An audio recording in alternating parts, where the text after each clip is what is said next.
During the initial days of my preparation मैंने एक ऐसी गलती करी जो majority of serious UPSC aspirants करते हैं, और वो गलती थी ज्वाइनिंग टेस्ट सीरीज। अब आपको सुनने में हो सकता है बहुत ज़्यादा अजीब लग रहा हो, but do watch this video till the end you will know why I am saying this. So before going into this topic, here is a brief intro of my journey. I have appeared in CSE 2020, 2021 and 2022. Every time I have reached till the interview stage. In all, I have faced 3 IAS interview boards, and here I am going to decode my journey backwards for you, telling you what works, what doesn't works, and how to easily achieve your IAS dream.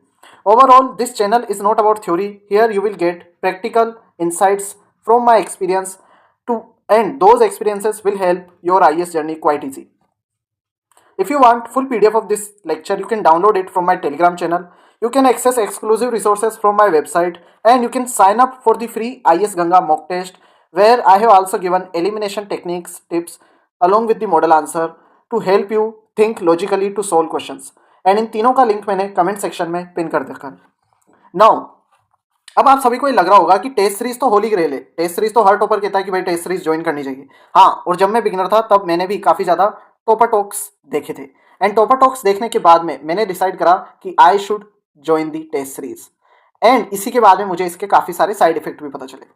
तो देखो, overall you should join the test series, it will help you but only if you are ready to be tested. लेकिन जो most of the aspirant होते हैं वो सिर्फ illusion of progress, कुछ progress हुई इसके इल्यूजन में वो टेस्ट सीरीज ज्वाइन कर लेते हैं, एक फोमो में आके टेस्ट सीरीज ज्वाइन कर लेते हैं ताकि उन्हें प्रोडक्टिव फील हो, वो थोड़े बिजी फील करें, अकेडमिक उनको लगे। बट असल में इसके काफ़ी सारे बैड हैबिट होते हैं, आप अनप्रिपेयर्ड होते हो और आपको काफ़ी सारे इशूज़ भी फेस करने को मिलते हैं, और वो मैं आगे अभी डिस्कस भी करूँगा जो पर्सनली मैंने फेस करे थे। तो देखो, अधिकतर एस्पायरेंट की तरह मैंने भी यही सोचा था कि जब मैं टेस्ट सीरीज ज्वाइन करूँगा तो अकाउंटेबिलिटी होगी, रेगुलर टेस्ट होगा, तो मुझे पता चलेगा how I am performing, then based on that I will be making improvements, and overall धीरे धीरे करके मेरे जो आंसर्स होंगे वो रैंक फोर्थ हो जाएंगे, काफ़ी अच्छे आंसर्स मैं लिखने लगूंगा। बट असल में क्या होता है, for most of the aspirants who are beginner in their journey, they get weekly guilt of incomplete syllabus. क्योंकि जब आप एक बिगिनर होते हो तो आपका करंट अफेयर चल रहा है, आपका ऑप्शनल सिलेक्शन चल रहा है, या फिर आप ऑप्शनल अभी पढ़ रहे हो वो आपको समझ में नहीं आ रहा, देन आपका जीएस चल रहा है। अब जो टेस्ट सीरीज होती है और जो आपकी क्लासेस का सिलेबस होता है, कई बार वो दोनों अलाइन नहीं होता। यहाँ पे मैं जीएस की टेस्ट सीरीज की बात कर रहा हूँ अभी के लिए, it also applies in the optional, but अभी के लिए जीएस की बात करें तो कहीं आपकी जो टेस्ट सीरीज में मान लो इकोनॉमी का टेस्ट है, देन उसके 15-20 डेज बाद में आपकी ज्योग्राफी का टेस्ट है, देन उसके 15-20 डेज में आपका इन्वायरमेंट का टेस्ट है, इस तरीके से आपके टेस्ट रहते हैं। बट जो आपकी क्लासेस रहेंगी या आप खुद भी पढ़ रहे हो, आप इतनी जल्दी इकोनॉमी ज्योग्राफी 15-15 दिन के गैप में खत्म ही नहीं कर पाओगे, और जब आपकी क्लासेस खत्म नहीं हुई तो आप टेस्ट कैसे दोगे? तो इससे आपको एक गिल्ट आने लगता है, एक अनड्यू प्रेशर आने लगता है कि आपका सिलेबस खत्म नहीं हुआ, टेस्ट पेंडिंग है। और फिर कई बार हम क्या करते हैं, जैसे मैंने करा था, then we just attend the test कि भाई ठीक है, इकोनॉमी पूरा नहीं हुआ, अच्छे से रिवाइज भी नहीं हुआ, पीवाईक्यू भी नहीं देखे, but still I am attempting the test. तो उससे फॉल्स सेंस ऑफ प्रोग्रेस आती है, क्योंकि आपको जितने भी नंबर मिले आप उसको देख के या तो बहुत ज़्यादा खुश हो जाओगे या दुखी हो जाओगे, ठीक है, जबकि आप रेडी थे ही नहीं इकोनॉमी के टेस्ट के लिए। And similarly for geography. और फिर ये सस्टेनेबल भी नहीं, लंबे टाइम तक इस तरीके से हम टेस्ट दे भी नहीं पाते। तो होता क्या है, इसके बाद में काफ़ी सारी ऐसी पीडीएफ्स, टेस्ट, मॉडल आंसर वो इकट्ठे होने लगते हैं और वो आप पे अननेसेसरी मेंटल प्रेशर क्रिएट करने लगते हैं, और इस प्रेशर के कारण अच्छे तरीके से जिनकी पढ़ाई चल रही थी अब वो पढ़ाई भी अच्छे से नहीं चल पाती। जो फाउंडेशन कोर्स के स्टूडेंट हैं they will definitely relate to this, although I was studying by myself, but मैं जो यूट्यूब पे क्लासेस देख रहा था उनके अकॉर्डिंग मुझे वही इशू फेस करना पड़ा था जो फाउंडेशन कोर्स के स्टूडेंट को फेस करना पड़ता है, कि उनकी क्लासेस और जो टेस्ट है वो दोनों सिंक नहीं होते। दूसरा सबसे बड़ा कारण टेस्ट सीरीज ज्वाइन करने से आपको नुकसान होता है वो ये है कि आपको यहाँ पे फॉल्स कॉन्फिडेंस मिलता है। चाहे आपके नंबर बहुत ज़्यादा अच्छे आ रहे हो तब भी वो आपको सही पिक्चर नहीं दिखाता, और भले आपके मार्क्स लो आ रहे हो स्टिल जो आपका अंडर कॉन्फिडेंस है वो भी सही नहीं है। अब मैं जिनके मार्क्स लो आ रहे हैं फर्स्टली उनके पर्सपेक्टिव से बताता हूँ। तो आप कनिष्क कटारिया सर के बारे में जानते होंगे, तो उनका एक ब्लॉग आप पढ़ना जिसमें उन्होंने क्लियरली एक मेजर कोचिंग का नाम लिया है, और उस कोचिंग में उन्हें जीएस के पेपर्स में काफ़ी ज़्यादा लो मार्क्स मिले थे just before his mains, but उन्होंने उसके फीडबैक पे ध्यान दिया, ज़्यादा मार्क्स पे ध्यान नहीं दिया, और अपनी जो टॉपर कॉपीज थी और जो बेसिक कंटेंट था उस पर फोकस करा, and in the actual mains he got very good marks. तो वहाँ पे उनके मार्क्स काफ़ी अच्छे हैं। तो काफ़ी सारे ऐसे लोग हैं जिन्हें टेस्ट सीरीज में मॉक्स में कम नंबर मिले हैं, बट उन्हें एक्चुअल पेपर में मेंस में काफ़ी अच्छे नंबर मिले हैं। भाई दूसरी तरफ ऐसे काफ़ी सारे लोग हैं जिनको मैं जानता हूँ जिनको 110 मार्क्स मिलते हैं and they fail to clear mains, उनका मेंस भी क्लियर नहीं होता। ये भी रियलिटी है। क्यों? क्योंकि जो कोचिंग में आपकी कॉपीज चेक कर रहे हैं और जो यूपीएससी में आपकी कॉपी चेक कर रहे हैं, दे आर नॉट सेम। यहाँ तक कि जो कॉपी में कोचिंग में आपकी कॉपीज चेक कर रहे हैं, they many times there are people who have not cleared mains, क्योंकि जो इंटरव्यू दे देते हैं दे आर टीचिंग और guiding that kind of stuff, they are not checking the copies as such. तो आपकी जो कॉपीज कोचिंग में चेक हो रही है, तो जो लोग चेक कर रहे हैं वो ज़्यादा क्वालिफाइड नहीं है, और जो यूपीएससी एग्जामिनर कॉपी चेक कर रहा है वो कैसे कॉपी चेक करते हैं इसका तो किसी को भी आइडिया नहीं है। Even toppers don't know how they got so many marks. वो आने के बाद में रिवर्स इंजीनियरिंग करके भले पता लगाया जा सकता है, बट एक्चुअल में तो किसी को नहीं पता यूपीएससी में कौन कॉपी चेक करता है, कैसे मार्किंग होती है। यहाँ तक कि स्केलिंग के कारण किसी साल किसी ऑप्शनल में बहुत ज़्यादा नंबर मिल जाते हैं और कभी किसी साल ऑप्शनल में कम नंबर हो जाते हैं उसी ऑप्शनल के, ये भी होता है। तो जो रेगुलर सीनियर एस्पायरेंट्स है वो मुझसे like they know this stuff. It is specially I am telling from the perspective of beginner aspirant. Now second thing, तो ओवरऑल अगर आपके कोचिंग में 90 मार्क्स भी आ रहे हैं, 100 भी आ रहे हैं, इट डजंट मीन्स एनीथिंग अगर वो कंटेंट जीएस स्पेसिफिक नहीं है, आपने जनरल पॉइंट लिखे हैं, आपकी स्पीड अच्छी नहीं है तो, क्योंकि आप स्पीड अच्छी नहीं तो आप टाइम पे पेपर पूरा ही नहीं कर पाओगे एक्चुअल पेपर में, तो वो मार्क्स आपको उतने मिलेंगे ही नहीं क्योंकि आपका पेपर ही पूरा नहीं हुआ। तो आपको किस चीज़ पर फोकस करना है? You should focus on PYQ match. Whatever thing which you are reading, just match with the PYQs and see whether you are being able to write the answer or not. और then focus on time bound completion of the answer. क्या आप time bound manner में answer complete कर पा रहे हो कि नहीं कर पा रहे हो। And finally answer structure quality. तो ये जो आपका आंसर का स्ट्रक्चर है उसकी क्वालिटी कितनी अच्छी है, उसके लिए आप टॉपर कॉपीज को फॉलो कर सकते हो, वहां से आपको स्ट्रक्चर मिल जाएगा। टाइम बाउंड कंप्लीशन के लिए मैंने answer writing speed boosting techniques पे एक वीडियो बनाया, उसको आप देख सकते हो। एंड इसी के लिए मैं लाइव आंसर राइटिंग भी करता हूँ during my sessions of mentees. Live answer writing में यही होता है कि जो सब्जेक्ट आपने खत्म करा है, जितने भी टॉपिक्स आपने खत्म करे हैं, उसका एक रैंडम क्वेश्चन आपको पीवाईक्यू का मिलता है। उसको आपको टाइम बाउंड मैनर में, यानी कि अगर 10 मार्कर है तो 7 मिनट में, 15 मार्कर है तो 10 मिनट में आपको आंसर करना रहता है। And then we match the answer structure quality by comparing your answer with the topper copies. जो टॉपर कॉपीज है उनसे हम मैच करते हैं। तो आप लाइव आंसर राइटिंग कर सकते हो, खुद से भी खुद को टेस्ट कर सकते हो।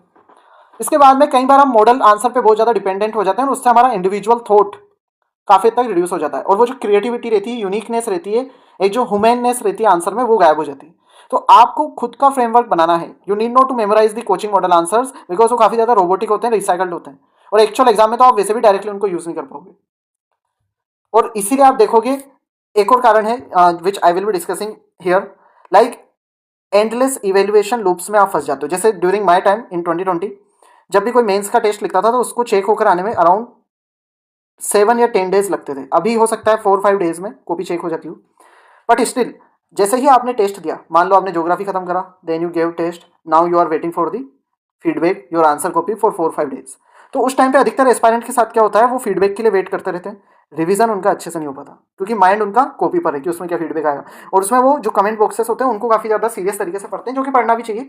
बट यहाँ पर भी ये इशू है कि कई बार आप जब एक ही कोचिंग के, जैसे मैंने विजन के काफ़ी सारे टेस्ट दिए, तो अलग अलग कॉपी टाइम पे जब कॉपी चेक होकर आई तो उनके जो कमेंट बॉक्सेस थे उनमें भी डिफरेंस था। कहीं पर जो मुझे सजेशन मिला था फर्स्ट में, जो वो दूसरे कमेंट बॉक्स में वो कॉन्ट्राडिक्ट हो रहा था। तो ओवरऑल इससे आप कई बार कंफ्यूज भी हो जाते हो, और मोस्ट इंपॉर्टेंट थिंग, आपका प्रोक्रेस्टिनेशन होने लग जाता है, आप टाइम वेस्ट करने लग जाते हो फीडबैक के इंतजार में। उस टाइम को आप रिवीजन में यूज़ कर सकते थे, आप प्रॉपर आंसर कॉपीज एनालिसिस में यूज़ कर सकते थे। तो ये भी एक नुकसान है। तो ओवरऑल अगर आप टेस्ट सीरीज ज्वाइन कर रहे हो without completing your 50% syllabus, then you are in the danger zone. इनमें से जो भी चीज़ें अगर आप कर रहे हो, साथ ही अगर आप सीधे अपने मार्क्स को कंपेयर कर रहे हो with others without fixing your flaws, अगर आप, जैसे बहुत सारे एस्पायरेंट होते हैं प्रीलिम्स का टेस्ट देते हैं, then they score 80 and then they see others scoring 100, तो वहीं पे डिप्रेस होकर बैठ जाते हैं। जबकि आपको अपने फ्लॉज देखने हैं, दूसरों के मार्क्स से खुद को कभी कंपेयर नहीं करना। आपको ये देखना है कि आप कहाँ पे मिस्टेक्स कर रहे हो, और उन मिस्टेक्स को आपको रिड्यूस करना है with time, and then you will definitely see your marks improving. साथ ही 5 इंस्टीट्यूट्स की आपको पीडीएफ नहीं कलेक्ट करनी है, उससे आपकी आंसर राइटिंग प्रैक्टिस नहीं होगी। अगर आपको आंसर राइटिंग प्रैक्टिस करनी है, इसके लिए मैंने 5 step easiest method to answer writing दे रखा है, जो कि लॉजिक बेस्ड है, टॉपर की आंसर राइटिंग स्टाइल के बेसिस पे, वो आप देखो। साथ ही कॉपी पेस्टिंग मत करो फ्रेमवर्क्स की विदाउट ओनिंग देम, यानी कि आपका खुद का एक फ्रेमवर्क बिना बनाए वहां से आप कॉपी मत करो। इसलिए आप देखोगे एक और जो ट्रैप है कोचिंग में, जिन्होंने अभी तक इस वीडियो को देखा है उनके लिए स्पेशल बेनिफिट है। जो भी आंसर आप देखोगे टॉपर का, आपको एक देखने को मिलेगा पैटर्न की, जो टॉपर्स आंसर होते हैं उनमें थोड़ी सी यूनिकनेस होती है, थोड़े से वो डिफरेंट रहते हैं। अब होता क्या है, जब आप कोचिंग में आंसर लिख रहे हो और वहाँ पे जो आपको मार्क्स दे रहे हैं, हर कोचिंग का एक स्टैंडर्ड होता है, कि इस तरीके से आंसर अगर आप लिखोगे, क्योंकि I have also evaluated copies at Vision IAS, तो वहाँ पे एक स्टैंडर्ड था, उस स्टैंडर्ड को जितने ज़्यादा कोई एस्पायरेंट फॉलो करेगा उसको उतने ही ज़्यादा मार्क्स मिलेंगे, और वो सारे इवेल्युएटर्स को बताया जाता है। तो अगर आपने उस स्टैंडर्ड को फॉलो करा तो आपको कोचिंग में ज़्यादा नंबर मिलेंगे। अब यही चीज़ बाकी एस्पायरेंट भी करेंगे, क्योंकि उनको फीडबैक वैसा मिल रहा है, तो वो धीरे धीरे फीडबैक के बेसिस पे वो क्या करेंगे, जिनका आंसर उस स्टैंडर्ड आंसर जैसा नहीं भी है उनका आंसर वैसा हो जाएगा और उनको टेस्ट सीरीज में ज़्यादा नंबर मिलेंगे। तो इस तरीके से उन सबका आंसर एक जैसा होने लग जाएगा, उस स्टैंडर्ड के जैसा, तो वो यूनिकनेस जो उनके आंसर में थी वो खत्म हो जाएगी।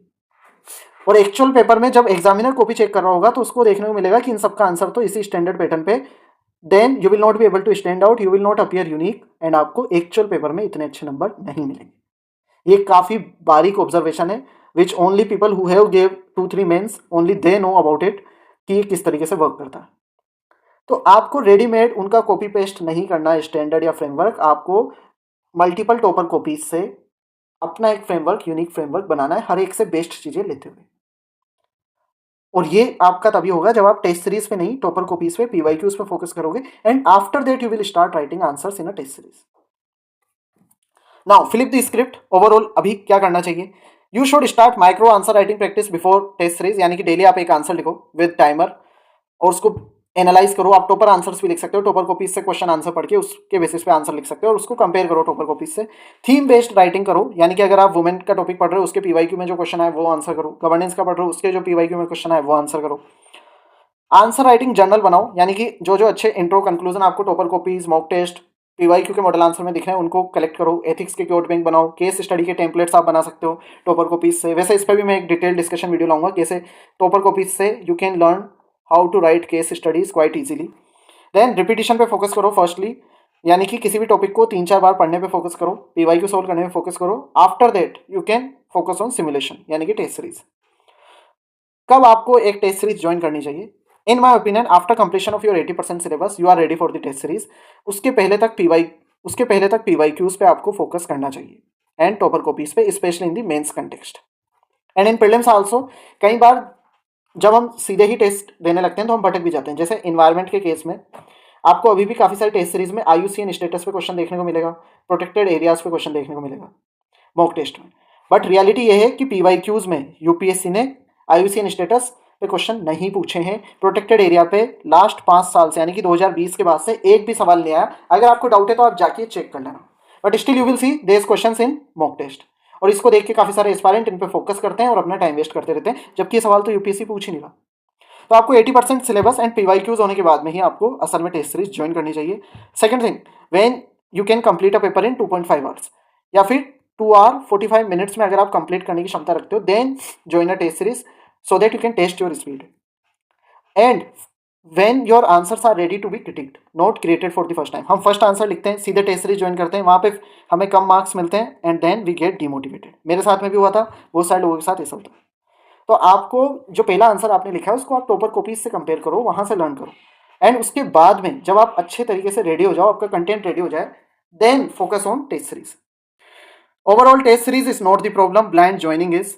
सो इवन इफ डोंट थिंक कि अगर आप इवेल्युएशन के लिए पे कर रहे हो तो आप इंप्रूव करोगे, क्योंकि अगर आप स्कोर अच्छा ला रहे हो टेस्ट सीरीज में, it doesn't mean you are mastering also. उसके बारे में मैंने आपको इन डिटेल में प्रीवियसली इसी वीडियो में बताया है किस तरीके से मार्किंग और यूपीएससी मार्किंग डिफर करती है। Overall you should write answer to sharpen your retention, not to chase ranks.